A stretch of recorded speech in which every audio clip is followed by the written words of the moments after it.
Confirmed true love is you എന്ന ഒരു Chinese കഥയാണ് ഇന്ന് നമ്മൾ കാണാൻ പോകുന്നത്. വേഗം തന്നെ വീഡിയോയിലേക്ക് എടുക്കാം. അതിനു മുന്നേ ഇതുപോലത്തെ വീഡിയോസ് കാണാൻ നിങ്ങൾക്ക് ഇഷ്ടമാണെങ്കിൽ മറക്കാതെ ഇപ്പോൾ തന്നെ നമ്മുടെ ചാനൽ ഒന്ന് സബ്സ്ക്രൈബ് ചെയ്യുക. കഥ തുടങ്ങുന്നത് നമ്മുടെ കഥാനായികയായ മിയയെ കാണിച്ചുകൊണ്ടാണ്. മിയ ഒരു മാർഷൽ ആർട്സ് സ്കൂളിലാണ് ഇപ്പോ വർക്ക് ചെയ്യുന്നത്. അവൾ അവിടെ ട്രെയിൻഡ് ആയ ഒരു മാർഷൽ ആർട്സ് താരമായതുകൊണ്ട് തന്നെ അതുമായി ബന്ധപ്പെട്ട പ്രകടനങ്ങൾ അവിടെ നടത്തുന്നു. വയറ്റില് വലിയ പാറക്കല്ലൊക്കെ വെച്ച് നിഷ്പ്രയാസം പൊട്ടിച്ചു കാണിക്കുന്ന അവളുടെ പ്രകടനം കണ്ട് കാണികൾ കൈയടിക്കുന്നുണ്ട്. അങ്ങനെ ആ ഒരു ഷോയ്ക്ക് ശേഷമാണ് മിയയുടെ അടുത്തേക്ക് 2-3 പേർ വരുന്നത്. അവർ മിയയോട് തങ്ങളുടെ ബോസ് മിയയെ കാണാനായി വിളിക്കുന്നെന്ന് പറഞ്ഞ് ഒരു പെട്ടി നിറയെ പണം കാണിക്കുന്നു. ആരാണ് ഈ ബോസ്, എന്തിനാണ് തന്നെ ഇത്രയും പണം തന്ന് വിളിപ്പിക്കുന്നത് എന്ന് അറിയാനുള്ള ആകാംക്ഷയുടെ പുറത്ത് മിയ പോകുമ്പോ ബോസ് എന്ന് പരിചയപ്പെടുത്തുന്ന ആൾ അവളോട് പറയുന്നത് തനിക്ക് പകരം അവൾ ഒരാളെ വിവാഹം കഴിച്ച് പറയുന്നത് പോലെ കുറച്ച് ഉടായ്പൊക്കെ കാണിച്ചു നിന്നാൽ അവൾക്ക് ഒരുപാട് കാശ് കൊടുക്കാമെന്നാണ് എന്ന് പറഞ്ഞ് വിവാഹം ചെയ്യേണ്ട ആളുടെ ഫോട്ടോയും കൂടി കാണിക്കുമ്പോൾ അവൾക്ക് വലിയ അമ്പരപ്പ്. എന്തിന് തന്നെ ഇവർ ഇതിനു വേണ്ടി സെലക്ട് ചെയ്തു എന്ന കാര്യത്തിൽ അവളത് ചോദിക്കുന്നുമുണ്ട്.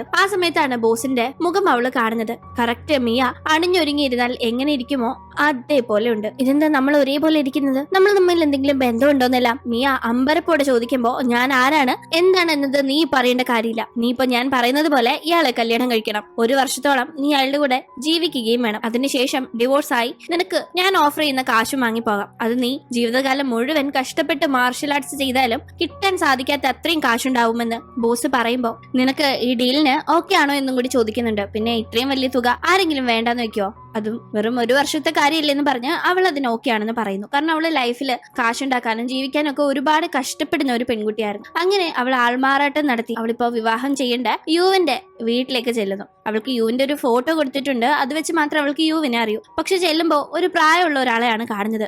എന്നെ ഫോട്ടോ തന്ന് പറ്റിച്ചോന്ന് അവൾ വിചാരിച്ചിരിക്കുന്ന സമയം എന്തേലും വന്നു വിട്ടു, അഭിനയല്ലേ, പിന്നെ ആളുടെ ഗ്ലാമർ ഒക്കെ താൻ എന്തിനാ നോക്കുന്നത് എന്ന് കരുതി അവൾ ഹലോ നിങ്ങളല്ലേ ഞാൻ കല്യാണം കഴിക്കാൻ പോകുന്ന ആളെന്ന് ചോദിക്കുമ്പോ ഇതുവരെ അല്ല, ഇനി വേണമെങ്കിൽ കല്യാണം കഴിക്കാമെന്ന് അയാളുടെ മറുപടി കേൾക്കുമ്പോ തന്നെ അവൾക്ക് ഇത് ആളല്ലാന്ന് മനസ്സിലാവുന്നുണ്ട്. പക്ഷെ അപ്പോഴേക്കും ആളുടെ ഭാര്യ ഓടിയെത്തി എടി നിന്റെ ദുരുദ്ദേശം ഒന്നും ഇവിടെ നടക്കാൻ പോകുന്നില്ല, ഇറങ്ങിക്കോണം ഇവിടെ നിന്നും പറഞ്ഞ് അവളെ അടിക്കാനായി ഒരുങ്ങുമ്പോഴേക്കും അവൾ അത് തടുക്കുന്നു. പക്ഷെ അവർ ബോഡി ഗാർഡ്സിനെ വിളിച്ചു വരുത്തി അവളെ അറ്റാക്ക് ചെയ്യാനായി വരുമ്പോഴേക്കും അവിടേക്ക് യു എത്തുന്നു. യുവിനെ കാണുമ്പോൾ അവള് വീണ്ടും ഞെട്ടുന്നുണ്ട്. കാരണം ഫോട്ടോയിൽ വളരെ സ്മാർട്ടായ ഒരാളാണ്. പക്ഷെ ഇപ്പൊ വന്ന് നിൽക്കുന്നത് കണ്ട ഇപ്പോ മരിക്കും, തീരെ വയ്യാന്നുള്ള ആ ഒരു രീതിയിൽ അത്ര അവശനായിട്ടാണുള്ളത്.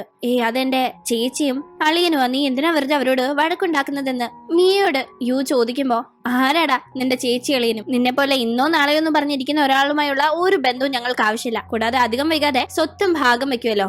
എന്തായാലും നിന്നെ പോലെ ഒരു രോഗിക്ക് സ്വത്തിന്റെ നല്ലൊരു ഭാഗമൊന്നും തരാനും പോകുന്നില്ല. സാരില്ല, നീ വിഷമിക്കേണ്ട. നീ മരിച്ചു കഴിയുമ്പോ കിടത്താനായിട്ട് നല്ലൊരു ശവപ്പെട്ടി ഞങ്ങൾ 2 പേരും മുൻകൈ എടുത്ത് മേടിച്ചു തരാം. നിന്റെ ശവമെങ്കിലും നന്നായി കിടക്കട്ടെ എന്ന് പറഞ്ഞ് അവർ ഒരുമാതിരി സംസാരിക്കുമ്പോ എന്താണ് ഈ ഒരു കുടുംബത്തിൽ നടക്കുന്ന പ്രശ്നം എന്നതിനെ പറ്റി വ്യക്തമായ ഒരു പിക്ചർ ഒന്നും മിയയ്ക്ക് അറിയില്ലെങ്കിലും എന്തൊക്കെയോ പ്രശ്നങ്ങളുണ്ട്. യുവിന് എന്തോ അസുഖമുണ്ട്, അതുമായി ബന്ധപ്പെട്ട് അവൻ വളരെ അവശനാണ്, അവന്റെ കുടുംബം അവനെ ചൂഷണം ചെയ്യുന്നു എന്നതേ അവൾക്ക് മനസ്സിലാവുന്നുള്ളൂ. ഇങ്ങനെ ഒരാളോട് പറയാൻ നിങ്ങൾക്ക് എന്ത് അധികാരമുണ്ട്, ആൾക്ക് ഒരു കുഴപ്പമില്ല, ഇനി ഒരുപാട് നാൾ ജീവിക്കും എന്നൊക്കെ പറഞ്ഞ് അവള് നോർമലായി അവന്റെ അടുത്ത് ചെന്ന് 2 തട്ട് കൊടുക്കുന്നു. അവളിങ്ങനെ ചുമ്മാ ടെൻഷൻ ആവണ്ട, ഞാനുണ്ട് കൂടെ എന്നുള്ള രീതിയിൽ തട്ടില്ല. ആ ഒരു തട്ടാണ് അവൾ കൊടുത്തതെങ്കിലും അവളുടെ കൈക്ക് അപാര ശക്തിയല്ലേ, മാർഷൽ ആർട്സ് താരമല്ലേ, അതുകൊണ്ട് തന്നെ ആ തട്ട് അവന് വലിയ ബുദ്ധിമുട്ടായി. അവന്റെ വായിന്നൊക്കെ പെട്ടെന്ന് രക്തം വരുന്നു. കാരണം ആൾ ഓൾറെഡി വീക്കാണല്ലോ. ബോധം കെട്ടവൻ വീഴുമ്പോഴേക്കും അവന്റെ സ്റ്റാഫ്സ് അവനെ താങ്ങി പിടിച്ചു കൊണ്ടുപോകുന്നു. ഇത് കാണുന്ന മിയ അപ്പോ ഇവര് പറഞ്ഞ പോലെ തന്നെ ഇന്നോ നാളെയോ എന്ന് പറഞ്ഞിരിക്കുന്ന ഒരാളെയാണോ ആ ബോസ് എന്റെ തലയിൽ കെട്ടിവെച്ചത്, എന്നാലും അവരെന്തിനാ എന്നോട് ഈ പണി കാണിച്ചത് എന്നവൾ ഇങ്ങനെ ഒന്നും മനസ്സിലാവാതെ നിൽക്കാണ്. എന്തായാലും അകത്തേക്ക് കൊണ്ടുപോയ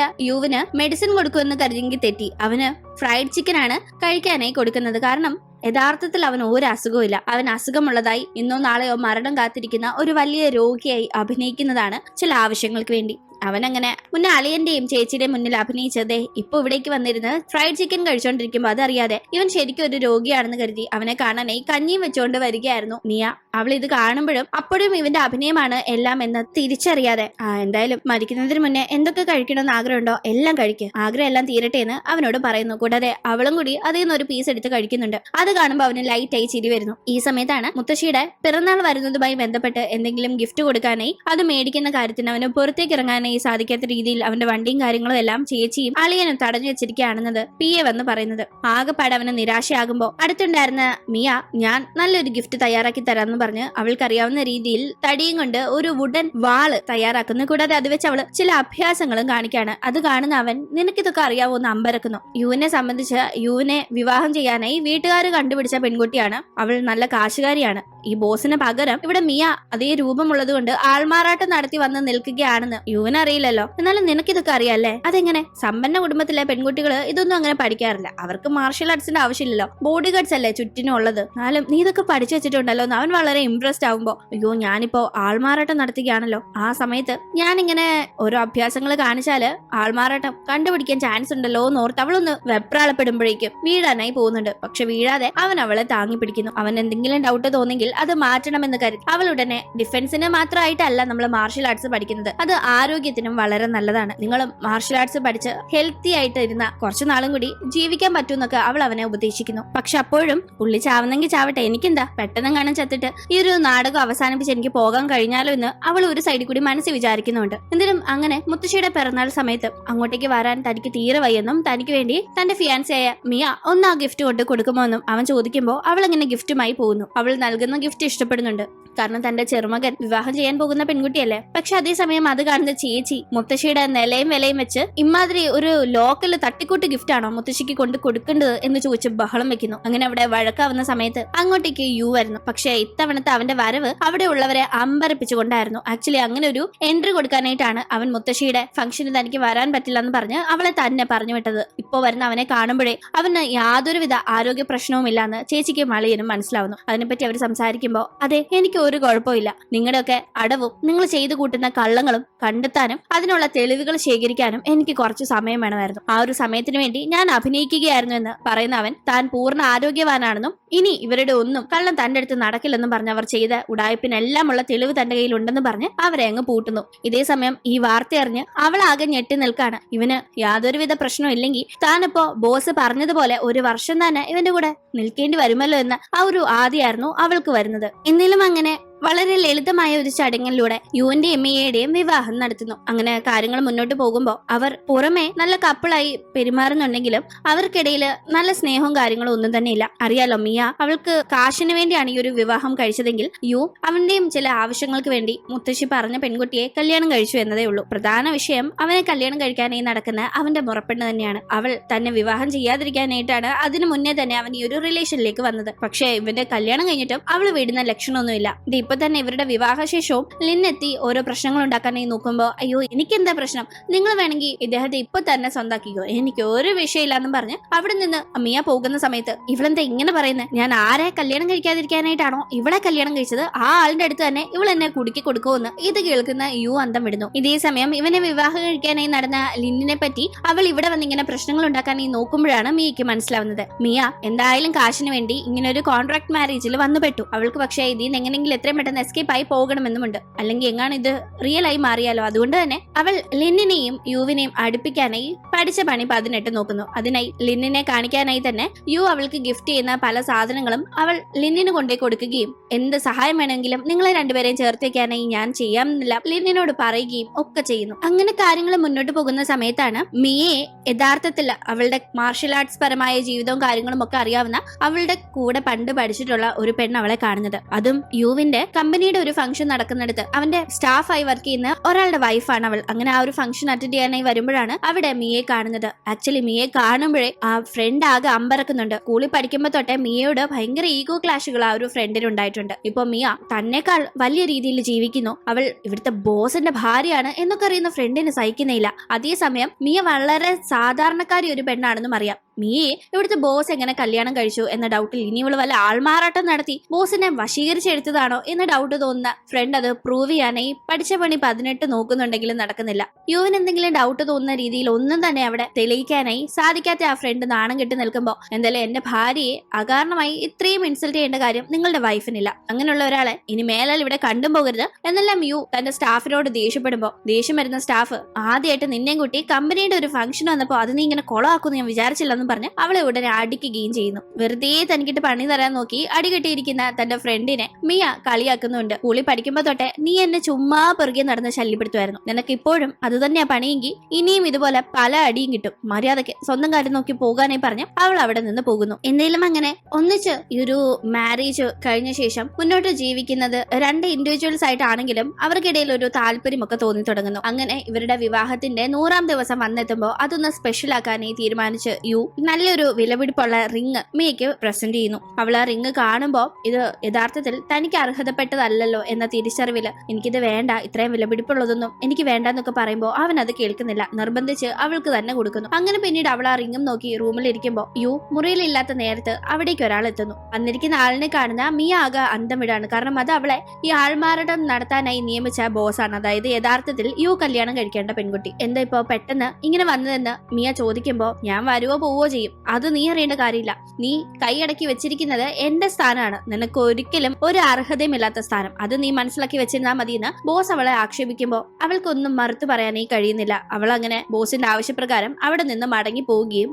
ബോസ് അവിടെ തുടരുകയും ചെയ്യുന്നു. എന്തായാലും പിന്നീട് എത്തുമ്പോൾ യുവിനെ വളരെ സെഡ്യൂസ് ചെയ്യുന്ന രീതിയിൽ അവനെ അവർ അപ്രോച്ച് ചെയ്യുന്ന ടീം. ലുക്ക് വൈസ് മിയയും ഈ ബോസും കണ്ട ഒരേപോലെ ഇരിക്കുമെങ്കിലും പെരുമാറ്റത്തിൽ നല്ല മാറ്റം ഉണ്ടല്ലോ. ആ പെരുമാറ്റത്തിലെ മാറ്റം യുവിന് പെട്ടെന്ന് സ്ട്രൈക്ക് ആവുന്നു. തന്നോട് പൊതുവെ മിയ പെരുമാറാത്ത രീതിയിൽ ഇന്നെന്താ അവൾ ഇങ്ങനെ പെരുമാറുന്നത് എന്നതും ഒപ്പം തന്നെ അവിടുത്തെ ജോലിക്കാരികളോടൊക്കെ വളരെ മോശമായി ഒരു കാര്യമില്ലാതെ തട്ടിക്കയറുന്നതും ഒക്കെ ശ്രദ്ധിക്കുന്ന അവൻ അവളോട് ദേഷ്യപ്പെടുന്നു. നീ എന്റെ ഭാര്യയല്ല, എന്റെ ഭാര്യ ഇങ്ങനെയല്ല, അവൾ വളരെ അനുകമ്പയും സ്നേഹവും കരുണയും ഉള്ള ഒരാളാ, പക്ഷെ നീ ഭയങ്കര റൂഡാണെന്നല്ല അവൻ അവളോട് പറയുന്നു. യഥാർത്ഥത്തിൽ തനിക്ക് വിവാഹം ചെയ്യാനായി കണ്ടുപിടിച്ചിരിക്കുന്ന പയ്യൻ ഒരു രോഗിയാണ് എന്ന് കരുതിയാണ് അവന്റെ കൂടെ ജീവിക്കാൻ താല്പര്യമില്ലാതെ, വിവാഹത്തിന് താല്പര്യമില്ലാതെ ഒഴിഞ്ഞു മാറാനായി തന്റെ അതേ ലുക്കുള്ള ഒരാളെ ബോസ് ഇവിടെ വരുത്തി ആൾമാറാട്ടം നടത്തിയത്. പക്ഷെ ഇപ്പൊ ആ ഒരു അസുഖമൊക്കെ അവന്റെ അഭിനയമാണെന്ന് കണ്ടാണ് അവൾ പിന്നീട് ആ സ്ഥാനത്തേക്ക് ഇപ്പൊ തിരികെ വന്നത്. എന്തായാലും അവനിങ്ങനെ ക്വസ്റ്റ്യൻ ചെയ്യുമ്പോൾ നിങ്ങൾക്ക് ഈ എന്നെയല്ല മുന്നത്തെ നിങ്ങളുടെ വൈഫിനെയാണ് ഇഷ്ടപ്പെട്ടതെന്ന് പറഞ്ഞാലും കാര്യമില്ല, അത് വെറും ആൾമാറാട്ടമായിരുന്നു, അതുകൊണ്ട് എന്നെ അക്സെപ്റ്റ് ചെയ്തേ പറ്റൂ, ഞാൻ ഇങ്ങനെയാ, ഇനി നമ്മൾ ഒന്നിച്ച് ജീവിക്കാൻ പോകുന്നതെന്നെല്ലാം അവൾ യുവിനോട് തുറന്നു പറയുന്നു. എന്തായാലും അവളുടെ പൊടി പോലും ഇനി നിങ്ങൾ അന്വേഷിച്ചാലും കിട്ടാൻ പോകുന്നില്ല എന്നെല്ലാം ഇവള് ചലഞ്ച് ചെയ്യുമ്പോൾ നിനക്ക് ഡൗട്ട് ഉണ്ടെങ്കിൽ ഞാൻ എന്റെ യഥാർത്ഥ വൈഫിന് 100 ദിവസത്തെ ഒരു സെലിബ്രേഷന്റെ ഭാഗമായി പ്രസന്റ് ചെയ്ത റിങ് നിന്റെ കൈ കിടപ്പില്ലേ, അതൊന്ന് പരിശോധിച്ച് നോക്കാനായി പറയുമ്പോ ആ റിങ് പരിശോധിക്കുന്ന ഇവൾ അതിൽ തനിക്ക് പകരം ഇവിടെ വന്ന് ആൾമാറാട്ടം നടത്തിയ മിയയുടെ പേര് കുത്തിവെച്ചിരിക്കുന്നത് കാണുന്നു. തന്റെ ഭാര്യയ്ക്ക് കാര്യങ്ങളൊന്നും അറിയാതെ ഗിഫ്റ്റ് ചെയ്ത റിങ് ആണെങ്കിൽ അതിലൊരിക്കലും മിയയുടെ പേരല്ലല്ലോ വരേണ്ടത്, ഇവളുടെ പേരല്ലേ. പക്ഷെ യഥാർത്ഥത്തിൽ ആൾമാറാട്ടം നടത്തിയ മിയയുടെ പേര് തന്നെയാണ് അതിലുള്ളത്. അത് കാണുന്ന ഇവൾക്ക് അപ്പോ എല്ലാം അറിഞ്ഞുകൊണ്ടാണ് വിവാഹം കഴിച്ചതെന്നും ഈ റിങ് ഗിഫ്റ്റ് ചെയ്തതെന്നും അവളുടെ കൂടെ ഇത്രയും നാൾ ജീവിച്ചതെന്നും വ്യക്തമാവുന്നു. അവൾ അതിനെപ്പറ്റി ചോദിക്കുമ്പോൾ അതെ, എല്ലാം അറിഞ്ഞുകൊണ്ട് തന്നെ ഞാൻ ചെയ്ത കാര്യങ്ങളാണെന്ന് അവനും സമ്മതിക്കുന്നു. സത്യത്തിൽ അവളാണെന്ന് വിചാരിച്ചാണ് ഞാൻ നീയുമായുള്ള കല്യാണത്തിന് ആദ്യമേ സമ്മതിച്ചതും പിന്നെ ഇപ്പൊ കല്യാണം കഴിച്ചപ്പോ അവള് തന്നെയാണെന്ന് കല്യാണം കഴിച്ചതെന്നും പറയുമ്പോഴാണ് ആ ഫ്ലാഷ് ബാക്ക് നമ്മൾ കാണുന്നത്. യുവിന്റെ സ്കൂൾ കാലഘട്ടത്തിൽ അവൻ ഒരു സാധു പയ്യനായിരുന്നു.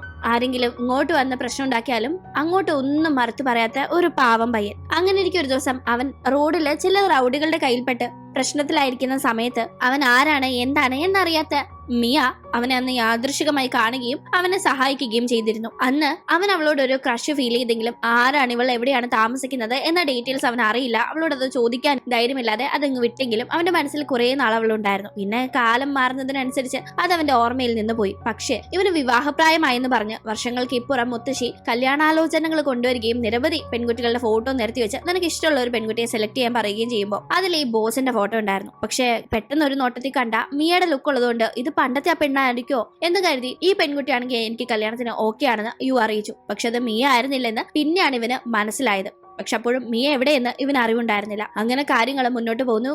അത് അറിഞ്ഞിട്ടും ഇവൻ ഈ കല്യാണത്തിൽ നിന്ന് പിന്മാറാൻ കഴിയുന്നില്ല. അല്ലെങ്കിൽ ഇവന്റെ കസിൻ ആ ലിന്നിനെ കല്യാണം കഴിക്കേണ്ടി വരില്ലേ. തുടർന്ന് കാര്യങ്ങൾ മുന്നോട്ട് പോകുന്ന സമയത്താണ് അറിയാതെ ഒരു രോഗിയാണെന്ന് കരുതി കല്യാണത്തിൽ നിന്ന് ഒഴിഞ്ഞു മാറാനായി ഇപ്പുറത്തെ ബോസ് മിയെ കൊണ്ടെന്ന് ആൾമാറാട്ടം നടത്തിയത്. അതെന്തായാലും യുവിന് ഭാഗ്യമായി. അവൻ ഇവൾ തന്നോട് ഈ ആൾമാറാട്ട ശേഷം വന്ന് മിണ്ടുമ്പോഴും ഇടപെടുമ്പോഴും എല്ലാം ഇത് എന്തോ വ്യത്യാസം ഉണ്ടല്ലോ എന്ന് അന്ന് അവൻ നോട്ടീസ് ചെയ്തിരുന്നു. തുടർന്ന് അവൾ മാർഷൽ ആർട്സിലും പ്രഗത്ഭയാണെന്ന് മനസ്സിലാക്കുന്നവന് ഇത് തന്റെ ആ രക്ഷകയായ മിയ തന്നെയാണെന്ന് മനസ്സിലാവുകയും അവൻ അങ്ങനെ കല്യാണം നടത്തുകയും ചെയ്യുന്നു. തുടർന്ന് ഇതൊരു ആൾമാറാട്ടം നടന്ന കാര്യമാണ് എന്ന് മനസ്സിലാക്കി തന്നെ അവൻ പിന്നീട് അവളെ ഒന്നും അറിയാത്ത രീതിയിൽ അവൾ പറയുന്നതിനനുസരിച്ചും ചെയ്യുന്നതിനനുസരിച്ചും നിന്നു. പക്ഷെ അപ്പോഴും അവൻ അവളെ ആത്മാർത്ഥമായി ഇഷ്ടപ്പെടുന്നുണ്ടായിരുന്നു. അങ്ങനെയാണ് അവൾക്ക് വേണ്ടി എല്ലാം തനിക്ക് അറിയാമെന്ന് തുറന്നു പറഞ്ഞ് തങ്ങളുടെ ജീവിതം ഇനി നമുക്ക് സ്റ്റാർട്ട് ചെയ്തൂടെ എന്ന് ചോദിക്കാനായി ഒരു ദിവസം പ്ലാൻ ചെയ്തത്. ആ ദിവസമായി തെരഞ്ഞെടുത്തതോ ഇവരുടെ വിവാഹത്തിന്റെ 100 ദിവസങ്ങൾ തികയുന്ന ദിവസമായിരുന്നു. അതിനെ ഈ റിംഗ് ഒക്കെ വാങ്ങിച്ചുകൊണ്ട് വന്നെങ്കിലും അവൻ വിചാരിച്ച രീതിയിൽ ഒന്നും നടക്കുന്നില്ല. അതിനു മുന്നേ തന്നെ ഇവരിവിടെ വീണ്ടും ആൾമാറാട്ടം നടത്തി. അങ്ങനെ എന്തായാലും ഇവളെ അവിടെ നിന്ന് അവൻ പുറത്തേക്ക് പുറത്താക്കുകയും അവന്റെ യഥാർത്ഥ മിയയ്ക്കായുള്ള അന്വേഷണം ആരംഭിക്കുകയും ചെയ്യുന്നു. മിയ അപ്പോഴേക്കും തനിക്കിനി ഒരിക്കലും യുവിന്റെ ലൈഫിൽ സ്ഥാനമില്ല എന്ന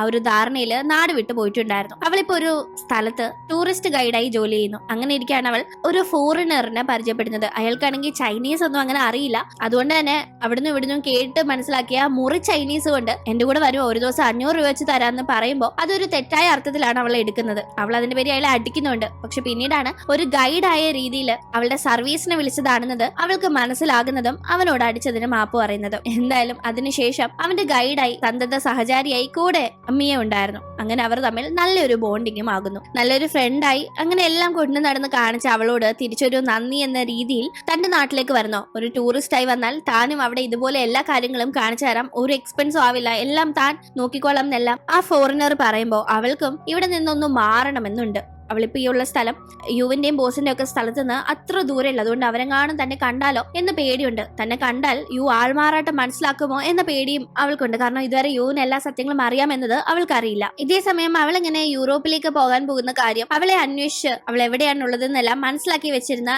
യു അറിയുന്നു. അവൾ എവിടെ പോയാലും അവിടെ ഞാൻ ഫോളോ ചെയ്തു പോകും. ഇത്രയും നാൾ ഞാൻ അവളുടെ മുന്നിൽ അവൾ എവിടെയാണ് ഉണ്ടെന്ന് അറിഞ്ഞിട്ട് പോവാഞ്ഞത് അവൾ എന്റെ കയ്യിൽ നിന്ന് എസ്കേപ്പ് ആവരുത്, ഞാൻ വരുന്നുണ്ടെന്ന് അറിഞ്ഞങ്ങോട്ട് മുങ്ങരുത് എന്ന കാര്യം കണ്ട. പക്ഷെ ഇങ്ങനെ നാട് വിടാൻ തീരുമാനിച്ച മുന്നിൽ അത് വേറെ വഴിയില്ലല്ലോ എന്ന് അവനും ഓർക്കുന്നു. അപ്പോഴേക്കും ആ ഫോറിനറിന്റെ ക്ഷണപ്രകാരം വിദേശത്തേക്ക് മിയ പോകുന്നു. ഈ ഫോറിനർ ഒരു സാധാരണ ആളാണെന്നാണ് അവൾ കരുതിയത്. പക്ഷെ അവൻ യഥാർത്ഥത്തിൽ അതിസമ്പന്നനാണ്. അത് അവൾ അറിഞ്ഞിട്ടുണ്ടായിരുന്നില്ല. ഇവിടെ അവൾ വന്ന ശേഷം അവളുടെ ആവശ്യപ്രകാരം തന്നെ ഒരു ഷോപ്പിലേക്ക് അവളെ കൊണ്ടുവന്നു. അതൊരു ജ്വല്ലറിയാണ്. അവിടെ എത്തുന്ന അവൾ ഒരു ചെയിൻ ഇഷ്ടപ്പെട്ട് അതിന്റെ വില ചോദിക്കുമ്പോൾ $2 മില്യൺ എന്നാണ് അവർ പറയുന്നതെങ്കിലും അവരിങ്ങനെ 2 കാണിക്കുന്നത് കൊണ്ടും ഇവരുടെ ആ ഒരു നാട്ടിലെ ഭാഷ ഇവൾക്ക് അറിയാത്തത് കൊണ്ടും ഇവളെ തെറ്റിദ്ധരിച്ച് വെറും 2 രൂപയായിരിക്കും എന്ന് കരുതി എങ്കിലേ ഒരു 10 പാക്ക് ചെയ്യാനായി പറഞ്ഞ് അതിന്റെ കാശ് കൊടുക്കുന്നു. ഇത് കാണുന്ന സ്റ്റാഫ് ഇതിന്റെ ഇങ്ങനെ ഇതിനെന്ത് കൊടുക്കാനാ എന്ന മട്ടിൽ കൂടെ ഉണ്ടായിരുന്ന ഫോറിനറിനെ നോക്കുമ്പോ എന്തായാലും പറയുന്ന പോലെ കൊടുക്ക്, ബാക്കി കാര്യങ്ങൾ ഞാൻ സെറ്റാക്കാന്ന് അവൻ തന്റെ സ്റ്റാഫിനോട് പറയുന്നു. അപ്പോൾ ഇത് ഇവന്റെ ഷോപ്പാണ് എന്നത് തീർച്ച. എന്തായാലും ഇവര് സംസാരിക്കുന്നത് അവരുടെ പ്രാദേശിക ഭാഷയിലായതുകൊണ്ട് അവൾക്ക് മനസ്സിലായതുമില്ല. പിന്നീട് അവൾക്ക് വേണ്ടി അറേഞ്ച് ചെയ്തിരിക്കുന്ന താമസ സ്ഥലത്ത് കൊണ്ടാക്കുന്ന അവൻ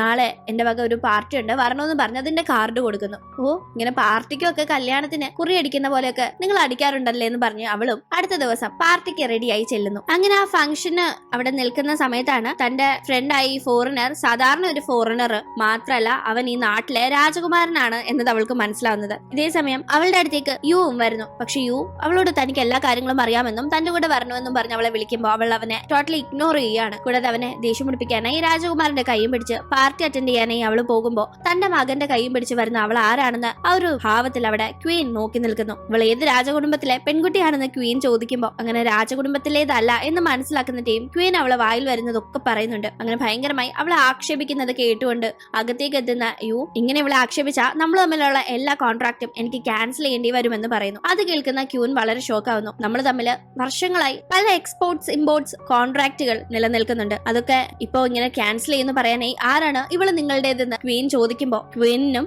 യുവിനും ഇടയിൽ ഓൾറെഡി ബിസിനസ് പരമായ കാര്യങ്ങൾ വെച്ച് പരിചയമുണ്ടെന്ന് നമുക്ക് മനസ്സിലാക്കാം. കൂടാതെ ആ സമയത്താണ് ഇവൾ എന്റെ വൈഫാണ്, അവളെ ആക്ഷേപിക്കുന്നിടത്ത് എനിക്കും ഒരു സഹകരണത്തിന്റെയും ആവശ്യമില്ല എന്ന് യു പറയുന്നത്. ഇതേസമയം അവളൊരു രാജകുടുംബത്തിലെയും അംഗമല്ല എന്നൊക്കെ പറഞ്ഞ് അവളെ നാണം കെടുത്തിയ സമയം ചുറ്റിനും നിന്ന് ഒരുപാട് പേര് ആക്ഷേപിച്ച് ചിരിച്ചിട്ടുണ്ടായിരുന്നു. പക്ഷെ അതേ സ്ഥലത്ത് വെച്ച് തന്നെ ആക്ഷേപിച്ച അതേ ക്വീനിനെ അമ്പരപ്പിക്കുന്ന രീതിയിൽ ക്വീനിന്റെ ഒരു പ്രധാന ബിസിനസ് പാർട്ട്ണറായ യു ഇവളെ അപമാനിക്കുന്നിടത്ത് എനിക്ക് ഒരു കാര്യമില്ല എന്ന് പറഞ്ഞ് അവളുടെ കൈ പിടിച്ച് അവിടെ നിന്ന് ഇറങ്ങി പോകുമ്പോൾ ആളുകളൊക്കെ അമ്പരന്ന് പോയിട്ടുണ്ടായിരുന്നു. അങ്ങനെ എന്തെങ്കിലും അവളെയും കൂട്ടി അപ്പൊ അവൻ പുറത്തേക്ക് വരുന്നുണ്ടെങ്കിലും അവൾക്ക് താനുമായി ഇനി മുന്നോട്ട് പോകാൻ താല്പര്യമുണ്ടോ ഇല്ലയോ എന്ന് അറിയാത്തത് കൊണ്ട് എന്താണ് അവളുടെ തീരുമാനം എന്നതിനെ പറ്റി ഒരു വ്യക്തത വേണമെന്ന് അവൻ പറയുമ്പോൾ ഇവനെല്ലാം അറിഞ്ഞിട്ടും തന്നെ സ്വീകരിക്കാൻ തയ്യാറാണ്. തന്നെയാണ് ഇവൻ വൈഫായി കാണുന്നത് എന്ന് തിരിച്ചറിയുന്ന അവൾക്കും ഒന്നിച്ച് മുന്നോട്ട് പോകുന്നതിന്റെ ഇടയിൽ അവനോട് തോന്നിയിട്ടുണ്ടായിരുന്ന ഇഷ്ടം തുറന്നു പറയുന്നു. അങ്ങനെ ഇവർ ഒന്നിച്ച് ജീവിക്കാനായി തന്നെ തീരുമാനിക്കുന്നു. അങ്ങനെ എന്തെങ്കിലും മുന്നേ നടന്നത് ഒരു കുഞ്ഞു കല്യാണമാണ്. അതും മിയയുടെ യഥാർത്ഥ ഐഡന്റിറ്റിയിൽ നടന്ന കല്യാണവും അല്ല. അതുകൊണ്ട് തന്നെ ഇത്തവണ ഒരു ഗ്രാൻഡ് മാരേജ് തങ്ങൾക്കിടയിൽ നടത്താനായി യു തീരുമാനിക്കുകയും അങ്ങനെ ചെയ്യുകയും ചെയ്യുന്നു.